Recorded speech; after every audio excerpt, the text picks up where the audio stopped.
أعوذ بالله من الشيطان الرجيم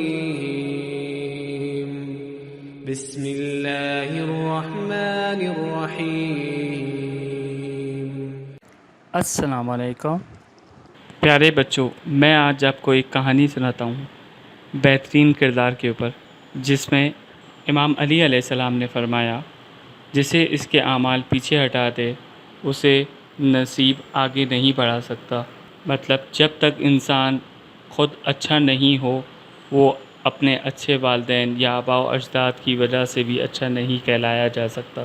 حضرت نوح علیہ السلام کا بیٹا، پیارے بچوں، آپ لوگوں نے تو حضرت نوح علیہ السلام کے بارے میں سنا ہوگا کہ انہوں نے خدا کے حکم سے ایک کشتی بنائی اور سب لوگوں کو بتا دیا کہ ایک بڑا طوفان آنے والا ہے۔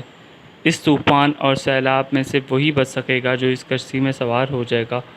کچھ لوگ حضرت نوح علیہ السلام کے کہنے پر اللہ تعالیٰ پر ایمان لے آئے اور انہوں نے حضرت نوح علیہ السلام کی بات مانی اور اس کشتی میں سوار ہو گئے۔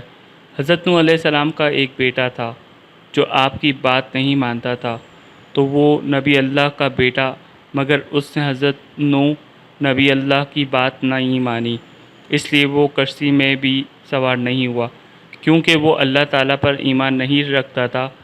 اس نے کہہ دیا جب طوفان آئے گا تو ایک پہاڑ پر چڑھ جاؤں گا اور بچ جاؤں گا۔ حضرت نوح علیہ السلام نے ان کو بہت سمجھایا کہ یہ طوفان اللہ تعالیٰ کا عذاب ہے اور اسے کوئی نہیں بچا سکتا، نہ ہی بلند پہاڑ نہ ہی کوئی اور چیز، مگر اس نے ان کی بات نہ مانی اور کشتی میں سوار نہیں ہوا۔ جب اللہ تعالیٰ کا حکم سے طوفان آیا تو وہ ایک بڑے پہاڑ پر چڑھ گیا۔ حضرت نوح علیہ السلام نے اس وقت بھی اسے بلایا مگر وہ نہیں آئے۔ پھر پانی کی ایک بڑی لہر نے اسے غرق کر دیا۔ چونکہ وہ حضرت نوح علیہ السلام کا بیٹا تھا، اس وجہ سے انہوں نے اللہ تعالیٰ سے اس کے بچانے کے لیے کہا، مگر اللہ تعالیٰ نے فرمایا جب وہ تمہاری بات نہیں مانتا، جب کہ تم اللہ کے نبی ہو اور وہ تمہارا بیٹا نہیں ہے، اس طرح وہ طوفان میں ڈوب کر مر گیا۔ جو لوگ کشتی میں سوار تھے وہ بچ گئے۔ پیارے بچوں، حضرت نوح علیہ السلام کے بیٹے کی کہانی سے ہمیں حضرت علی علیہ السلام کا یہ جملہ اچھی طریقے سے سمجھ آ جاتا ہے کہ اگر انسان کے اپنے اعمال اچھے نہیں ہو تو چاہے وہ نبی اللہ کا بیٹا ہی کیوں نہ ہو، وہ اللہ تعالیٰ کی نظروں میں اچھا نہیں رہتا۔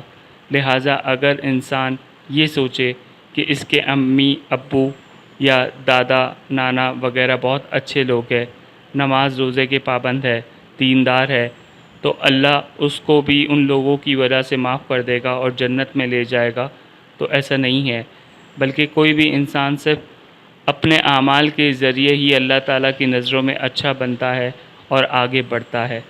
اس کہانی سے ہمیں یہ سبق ملتا ہے کہ ہمیں ائمہ علیہم السلام سے محبت کرتے ہیں تو ہمیں اپنے کردار اور اعمال میں ان جیسا بنانے کی کوشش کرنی چاہیے، ورنہ صرف ان سے محبت کرنے اور اچھے کام نہ کرنے سے نہ ہی وہ ہم سے خوش ہوں گے اور نہ ہی اللہ تعالیٰ ہم سے خوش ہوں گے۔ آئیے ہم اس بات کا عہد کریں کہ ہم آج سے اپنی نمازوں کو اول وقت میں انجام دیں گے۔ جی فرینڈز، تو کیسی لگی آپ کو یہ ویڈیو؟